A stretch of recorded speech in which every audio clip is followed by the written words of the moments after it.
స్వచ్ఛమైన నాణ్యమైన గౌదర్పార్ పూజా ఉత్పత్తులు www.gaudarpar.com ద్వారా ఆన్లైన్ లో ఆర్డర్ చేయండి. మీ ఇంటిని దేవాలయంగా మార్చుకోండి. నమస్తే రమగారు. నమస్తే జయ. రమగారు, మతిమరుపు చాలాసార్లు మనం మాట్లాడుకున్నాము. పెద్దవాళ్ళు అంటే మతిమరుపు ఎన్నో పనులుంటాయి. అది అది ఇది అది అనే ఆలోచనలు ఉంటాయి. చిన్నపిల్లల్లో కూడా చూస్తామండి, మర్చిపోయాను అనేస్తారు. నిజంగా మర్చిపోతారా? ఆ పని ఎగ్గొట్టడం కోసం అలా చెప్తారో నాకు అర్థం కాదు. ఫోకస్ ఉంటుందా లేక రమగారు? చాలా రేర్ జయ. మనలాగా మతిమరుపు వచ్చి ఏదైనా జ్ఞాపక శక్తి కోల్పోయేది పిల్లల్లో సాధారణంగా ఉండదు, తక్కువే. వాడు ఆ పని చేయకుండా మర్చిపోయాను అన్న మాటని తీసుకుంటాడు. అది మన దగ్గరే నేర్చుకుంటాడు వాడు. నిజం. వాడు ఎందుకు చేయలేదు, అది ఎందుకు చేయలేదు అంటే వాడు అలా కాదు, నేను వేరే దాంట్లో ఉండి ఇది చేయలేదు అని నిజాయితీగా పిల్లలు చెప్పరు. నేను అది చేస్తున్నాను, ఇది చేయలేదు అని చెప్పరు. ఈ మర్చిపోయాన పదం మన దగ్గరే నేర్చుకుంటారు. మనమే Okay. చెప్తుంటాం ప్రతిదీ, మర్చిపోయాను రా అని. ఆ మర్చిపోయాను అనేది మనం మర్చిపోతాం, వాడు గుర్తుపెట్టుకుంటాడు. సందర్భాన్ని బట్టి వాడేస్తుంటారు. వాడేస్తారు, అవకాశం వచ్చినప్పుడు వాడేస్తారు. ఎక్కువగా మర్చిపోయాను వాడతారు. సరే, పిల్లల్లో అది న్యాచురల్గానే ఉంటుంది. అది ఎక్కువగా ఉంటే వాడు ఎలాంటివి ఎగ్గొడుతున్నాడో మొదట గమనించాలి మనం. ఏమేం మర్చిపోతున్నాడు వాడు అలాంటి ఫోకస్ ఎందుకు మిస్ అవుతున్నాడు? వాడికి ఆసక్తి లేక, చేయటం ఇష్టం లేక, నీ మాట వినటం ఇష్టం లేక, వేరే ఇతరత్ర కారణాలు ఏమైనా ఉన్నాయా అనేది ప్రత్యేకంగా గమనించాలి జయ. ఎంత చదివినా రాదంటారు. చదివింది మర్చిపోవటం, గుర్తుండేలాగా చదవట్లేదా ఒకటి, లేదా వాడికి ఇంకేదైనా కారణాంతరాలు ఉన్నాయా? గుర్తుంది చదివింది మర్చిపోతున్నాడు, ఎగ్జామినేషన్లో గుర్తు రావట్లేదు అని చెప్తాడు అనుకోండి. పిల్లాడికి స్ట్రెస్ ప్రాబ్లం ఏదో ఉంది, యాంగ్జైటీ ఉంది, వాడికి ఎగ్జామినేషన్ టెన్షన్ ఉంది. మందేయించండి దానికి. ఎగ్జామినేషన్ టెన్షన్ పోగొట్టడానికి మందులు ఉన్నాయి, కౌన్సిలింగ్లు ఉన్నాయి. ఆ ఎగ్జామ్ని ఇంట్లో ప్రిపేర్ చేసే విధానం ఉంటుంది. ఆ పేపర్ని అక్కడ వాడు సర్కమ్స్టాన్సెస్కి భయపడతాడా, పరిస్థితులకి, టీచరు ఒక ఖాళీ దానికా, లేకపోతే పక్క వాళ్ళకంటే మార్కులు తక్కువ వస్తాయని టెన్షన్ పుట్టిందా? కొంతమందికి ఎగ్జామ్స్ టైంలో మోషన్స్, వామిటింగ్స్ అలాంటివి ఉంటాయి. అవును, ఉంటుంది. యాంగ్జైటీ, న్యూరోసిస్, అది అయి ఉంటుందా? ఇది మీరు తెలుసుకోండి. వాడు అన్ని ఊరికే ఎగ్గొడుతున్నాడని ప్రతిదాన్ని ఆలోచించద్దు. ఎగ్గొట్టడం పెద్ద కారణం అయితే ఇంకేదైనా కారణం ఉండే అవకాశం ఈ రోజున డెఫినెట్గా ఉంది. పిల్లలు కొన్ని విషయాల్లో మందబుద్ధిగా ఉంటారు, కొన్నిట్లలో యాక్టివ్గా ఉంటారు. మీరు గమనించండి, వాడు ఎలాంటి విషయాల్లో యాక్టివ్గా ఉంటున్నాడు, ఎలాంటి విషయాల్లో మందబుద్ధిగా ఉంటున్నాడు. ఓకే. ఇప్పుడు చదువు విషయంలో మందంగా ఉన్నాడు, వాడికి మ్యాథ్స్ రావు. మ్యాథ్స్ రాని వాడికి ఆటోమేటిక్గా ఫిజిక్స్ రాదు. ఓకే. కొంతమందికి లాంగ్వేజ్ స్కిల్స్ సమస్యలు ఉంటాయి, వాడికి తెలుగు, ఇంగ్లీషు, హిందీ 3 రావు, లాంగ్వేజ్ రాదు. డిస్లెక్సియా అంటారు, ఒక అక్షరానికి ఇంకో అక్షరం చెప్తారు, చచ్చిన ఆ అక్షరాన్ని అక్షరంగా గుర్తుపట్టలేరు చాలా తడువుకుంటే కానీ. అవన్నీ గమనించుకోవాలి. అవన్నీ ఎవరు చేస్తారు అంటే వెనకాల ప్రశ్న ఉంటుంది, ఏమమ్మా మనకేమైనా 25 మంది ఉన్నారా పిల్లలు? అంతే లేదు. ఇది వరకట్లాగా హెల్ప్ లేని నిస్సహాయమైన స్థితిలో ఉన్నామా? అది కాదు. కాదు. డాక్టర్ దగ్గరికి వెళ్ళలేము, డాక్టర్లను పట్టుకోలేము, స్పెషలిస్ట్ దొరకని కాలమా ఇది? కాదు. ప్రతి విషయానికి 25 మంది స్పెషలిస్టు మన ఊళ్ళోనే దొరుకుతారు. సెకండ్ ఒపీనియన్, థర్డ్ ఒపీనియన్ ఇన్ని తీసేసుకుంటున్నాం కదా. మినిమం 25 డాక్టర్స్ దొరుకుతారు, ఎక్స్పర్ట్స్ దొరుకుతారు మనకి కదా.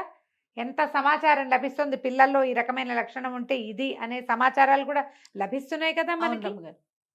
వాడుకోండి అమ్మా. ఎంతసేపు ఇన్స్టా రీల్స్ చూసి, యూట్యూబ్ వీడియోలు చూసి, వాళ్ళు నగలేం కొనుక్కున్నారు, వీళ్ళు బట్టలేం కొనుక్కున్నారు, వాళ్ళు ఎక్కడ షాపింగ్ చేశారు, వాళ్ళ ఇంట్లో ఎలాంటి పువ్వులు అలంకారం చేసుకున్నారు, ఇలాంటి పిచ్చ కాకుండా వాడు అవన్నీ చెయ్యండి. పిచ్చకి పోవద్దన్నీ చూస్తాం మనం, చూడాలి, ప్రపంచాన్ని తెలుసుకోవాలి. అదే పిచ్చి కింద ఉండి ఈ పిల్లాన్ని ఏదో స్కూల్కి పంపిస్తున్నామని, అన్నం పెడుతున్నామని, వేళకి పడుకోబెడుతున్నాం, బలానికి మందులు వేస్తామని, కాల్షియం వేయటము అవేవి మంచివి కాదమ్మా. మీ అంతటా మీరు అది వేయకూడదు. అవును, డాక్టర్ దగ్గరికి వెళ్ళాల్సి. ఆ కాల్షియం డెఫిషియన్సీ ఉందంటే డెఫిషియన్సీ ఉండకుండా ఉండే మార్గం చూసుకోవాలి, అంతేగాని టాబ్లెట్లు తెస్తాను ఈజీగా దొరికేస్తున్నాయని వేసేసుకోకూడదు. మీరు వేరే విషయాల్లో పిల్లాన్ని చదువు కూర్చోబెడితే వాడు ఏం చేస్తున్నాడో చూడండి. చాలామంది జయ, నేను చూస్తాను కదా, అట్లా ఏవో ఒక రీల్స్లో పడిపోతూ ఉంటారు. పిల్లల్ని పెట్టేయటం, వీళ్ళు ఇక్కడ ఉంటాం.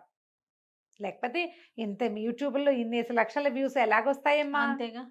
బట్టలకి బంగారాలకి చూస్తున్నాం కదా. కాసేపు కాలక్షేపానికమ్మా మీ ముఖ్యమైన పని మీ జీవితం పిల్లలు. అవును. వాళ్ళకి మీరే జీవితం. చటుక్కున మనం ఏదైనా కాస్త పెద్దయ్యాక అటు ఇటు అయిపోతే పిల్లాడు ఎట్లా బతుకుతాడు?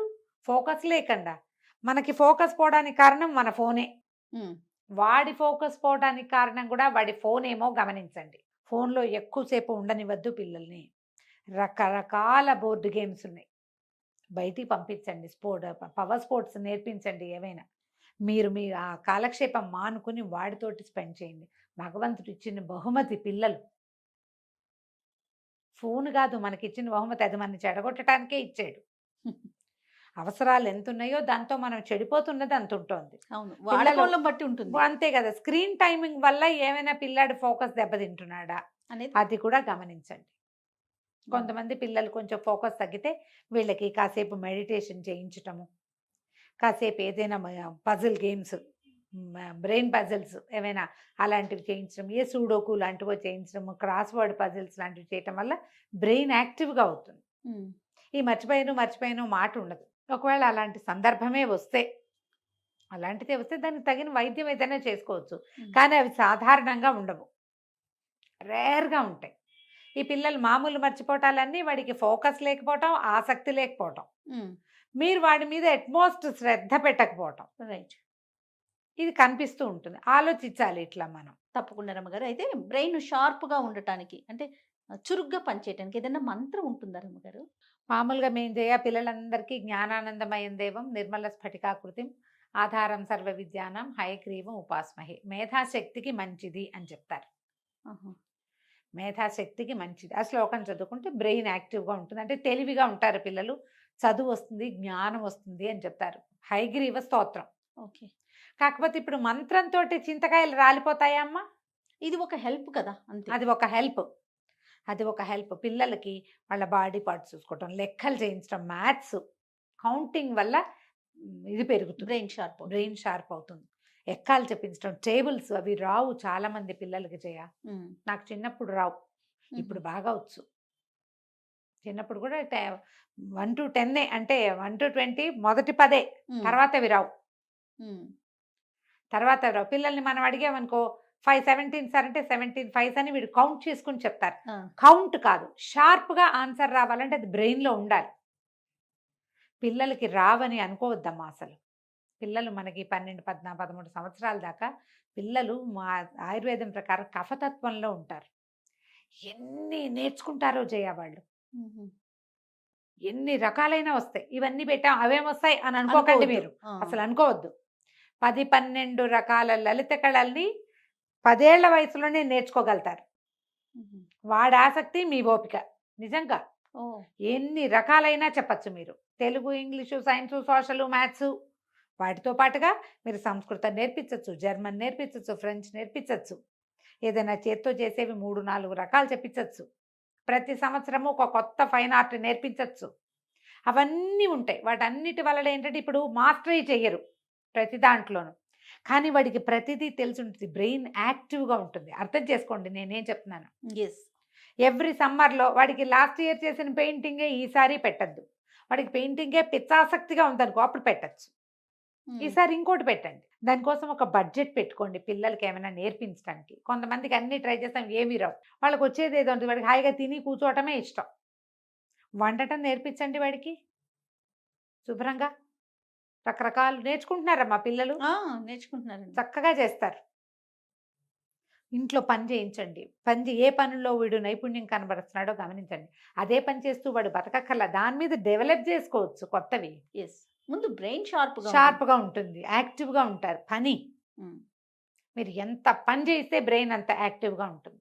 ఇప్పుడు 50s 60s దాటాక మనం డిమెన్షియా వస్తుంది అవి అని చెప్పుకుంటాం కదా జయ. వీళ్ళు ఏంటంటే ఖాళీగా వ్యాక్యూమ్ వల్ల ఆ ప్రాబ్లమ్స్ రావచ్చు. వస్తున్నాయి అని కాదు, రావచ్చు. వ్యాక్యూమ్ ఉండకూడదు. ఏదో ఒక కొత్త పని చేయాలి, ఎక్కడికైనా వెళ్ళాలి, ఎవరితోటైనా మాట్లాడాలి, ఏదో ఒకటి చేస్తూ ఉండాలి. ఇంట్లో హౌస్ హోల్డ్ థింగ్స్ నార్మల్గా చేస్తూ ఉండాలి. ఈ మధ్యలో స్ట్రెస్ వస్తుంది సంసారాల్లో, వాటిని బీట్ చేయడానికి ఏదైనా హ్యాండిల్ చేయాలి. ఇప్పుడు ఇది మన సంగతి. పిల్లల్లో అలా కాదు కదా. అవును, పిల్లవాడికి స్ట్రెస్లు ఉంటాయి. అమ్మా నాన్నలు కొట్టుకోవటం, అమ్మ మీరు పోట్లాడుకోవటం, మీ ఇన్లాస్ తోటి పోట్లాటలు, పెద్దవాళ్లతో మీరు సయోధ్యగా లేకపోవటం, చుట్టుపక్కల వాళ్ళతో ఎక్కువగా పోట్లాడే పేరెంట్స్, చుట్టుపక్కల వాళ్ళతో ప్రతి చిన్నదానికి తయ్యమని లేస్తారు చూడు, వాళ్ళ పిల్లలకి అసలు హెల్దీ అట్మాస్ఫియరే ఉండదు వాళ్ళ ఇంట్లో. ఆ పిల్లలు గుడ్ సిటిజన్స్గా పెరగరమ్మా. ప్రతి చిన్నదానికి పోట్లాడతారు, మీరు పోరాడుతూ ఉంటారు. ఎందుకంత ఉంది. ఒకళ్ళనొకళ్ళు అంత ఇంటాలరెన్స్ ఎందుకు, అంత భరించలేని తనం ఏంటి కదా? అలా ఆలోచించండి. మీ మీ తాలూకు ప్రవర్తన లోపాల వల్ల కూడా పిల్లల్లో అభద్రతా భావాల వల్ల కూడా ఫోకస్ పోతోందేమో. ఎస్. వాటిని సరి చేసుకోండి. పిల్లలకు ఒక 13-15 ఇయర్స్ దాకా మీరు మంచిది కనుక ఇవ్వగలిగారా, అన్ని రకాలు నేర్చుకోవడానికి, ప్రతిదీ తెలుసుకోవటానికి, కొన్ని కొత్త ప్లేసులు ఎక్స్ప్లోర్ చేయటానికి, కొత్త విషయాలకి మీరు ఎంత తీసుకెళ్తే వాళ్ళ భవిష్యత్తు అంత బాగుంటుంది. అందులో ప్రధానమైనది పిల్లల యొక్క ఫోకస్. గుంజీలు దించండి పిల్లలతో. మీరు ఎప్పుడు చెప్తుంటారు. గుంజీలు దించండి, భలే బాగా ఉపయోగపడతాయి అవి. గోడ కుర్చీ వేయటం, చెవులు పట్టుకోవటం, చెవులు పట్టుకొని కూర్చోవాలి చేయాలి. అది క్రాస్ హ్యాండ్స్. క్రాస్ హ్యాండ్స్, కుడి చేయి పైకి రావాలి. Okay okay. మనం కూడా తీయచ్చు. పిల్లలు కొంచెం చబ్బీగా ఉంటే కుదరదు. చబ్బీగా కొద్ది కొద్దిగా తీయించండి. ఓ 30 గుంజీలు, 40, 100 గుంజీలు తీసిన వాడిని కూడా ఉన్నారు మన దగ్గర. ఏదైనా మాట్లాడినప్పుడు మెల్లిగా అలవాటు చేసుకుంటే పిల్లలు తీసేస్తారు. ఆ గుంజీలు తీయించడం. ఇంకేదైనా వాళ్ళకి వైద్య సహాయం అవసరమైతే అది వేరే కదమ్మా. మామూలు జనరల్ ఫోకసింగ్కి ఇవి చాలు. ఈ జ్ఞానానందమయం శ్లోకం నేర్పించండి తప్పకుండా. ఒక్కసారి చెప్పి వదిలేయటం కాదు, నెంబర్ ఆఫ్ టైమ్స్ చెప్పాలి. కనీసం 11, 21 టైమ్స్ కూడా చెప్పచ్చు. ఓకే. ఏ దేవాలయానికి వెళ్ళినప్పుడు జ్ఞానానందమయం చెప్పు, వేళ్ల మీద లెక్క పెట్టుకోవటం నేర్పించండి పిల్లలకి. ఇది 1, 2, 3, 4, 5, 6, 7, 8, 9. ఒకవేళ వీళ్ళు 11 చేయాలనుకో, ఈ వేలుకి వెళ్ళొద్దు, మళ్ళీ వెనకొచ్చి 10, 11 అంతే. ఓకే, ఇట్లా అలవాటు చేయండి. ఎక్కడ ఎలా కౌంట్ చేస్తారు, 1, 2, 3 ఎలా తెలుస్తాయి, ఇలా తెలుస్తాయి, ఇట్లా తెలుస్తాయి. ఇట్లా మనం 108 కూడా చేసుకోవచ్చు చేయ. అవును, మన ప్రాక్టీస్ మనం అలవాటు చేసుకుంటే కదా. వీడికి ఒక మాల ఇవ్వాలి, వాలు ఉండాలి, అవి ఏం పెట్టుకోవద్దు, దీని మీద చేయండి అంతే. తప్పకుండా 27 టైమ్స్ చేయమంటారు. ఒక పెద్దవారు ఒక ఆయన చెప్పారు నాకు. అప్పుడు ఏంటంటే నక్షత్రాలకి కరెక్ట్గా సరిపోతుందని 3 సార్లు చేయాలి, 3 9లు అంతే. అలవాటు చేయండి. ఇలా కౌంట్ చేసుకోవటము, అలా చేయటము, కాసేపు దాని మీద కూర్చోవటంతో పిల్లలకి కాన్సన్ట్రేషన్ ఆటోమేటిక్గా డెవలప్ అవుతుంది. ట్రై చేసి చూడండి. డెఫినెట్గా రమ్మగారు. నమస్తే. నమస్తే జయ.